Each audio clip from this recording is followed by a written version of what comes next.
So, you've got a 401k. Now what? Even if you leave the heavy lifting to the brainiacs at Guided Choice, it's a good idea to know how investing works.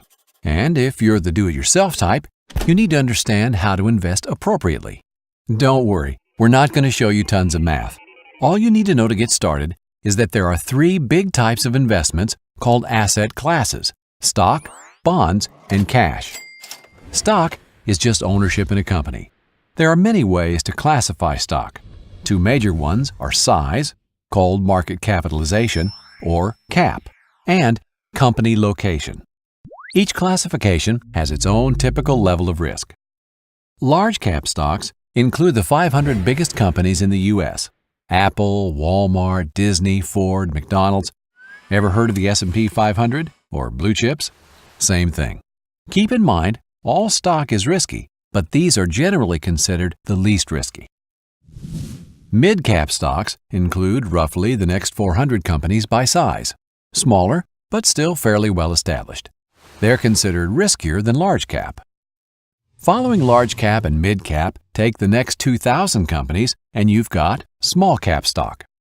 While they have potential for greater growth, they also have the greatest risk.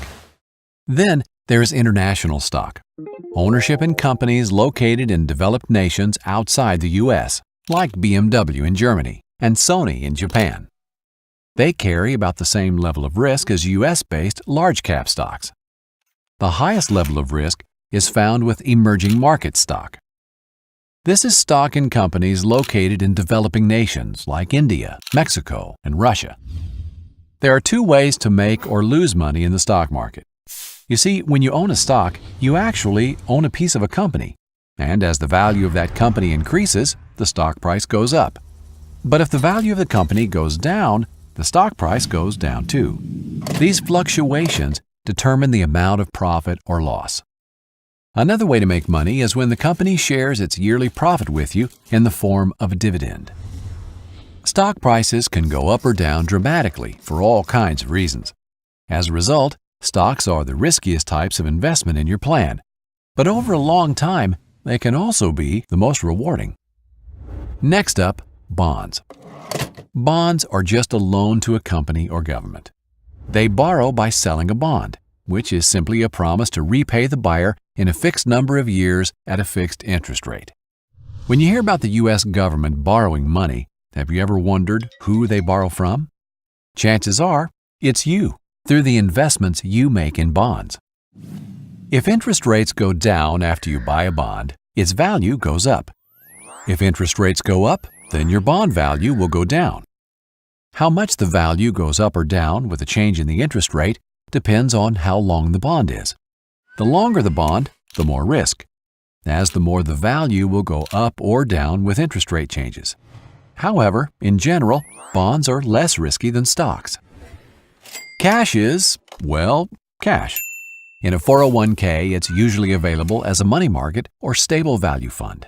Unlike other assets, there's little risk that your money will lose value. But that doesn't mean there's no risk at all. If you hold too much cash, you are at risk that inflation will leave your money worth less compared to everything else. For example, in 1950, a nickel would buy you a Coke.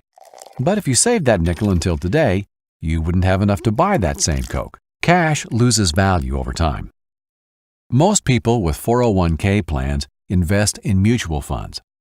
These hold many different individual stocks or bonds chosen by professionals for a given level of risk and potential reward. So, how do you choose the right mix for your specific needs? You may be surprised to hear that according to the majority of corporate pension plans in the world, there really is a single best way. It's called modern portfolio theory. The details are a lot of math, but understanding what's behind all the numbers is remarkably simple.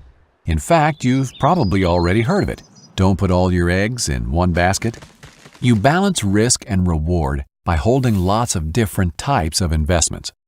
The technical term is diversification, and it's the name of the game in investing. So how do you do it right? Most of us understand that if we take more risk, we expect more return. Let's look at the math. The line shows us that for any given level of risk, we can expect a certain rate of return, More risk, more return. The challenge, as you may be aware, is that markets don't move in a straight line. They go up and down. The goal is to buy low and sell high. When one investment type is down, you want to buy. At the same time, you want to sell an investment that is high. In the long run, they all tend to move up, just at different rates based on risk. Remember, this is your retirement savings, so to invest well, you need to diversify. The goal of diversification is what modern portfolio theory is all about, getting an optimal rate of return for the risk in the long run. To do that, you want to invest on what is known as the efficient frontier. The details of drawing the curve are just a lot of math. You could spend the spare hours of your days creating the efficient frontier on a very large spreadsheet, or you can let experts do it for you. In fact, the answers are already right where you want them, online, and probably already in your 401k plan. Guided Choice can give you personalized advice recommending a specific mix of stocks, bonds, and cash to reach your retirement income goal. You can even use it to try different strategies and project the results. Whether you take the investment recommendation from our brainiacs or choose to do it yourself, hopefully now you're a little more confident about how retirement investing works. Just remember, if you do it yourself, you need to rebalance your account at least annually to stay on the efficient frontier.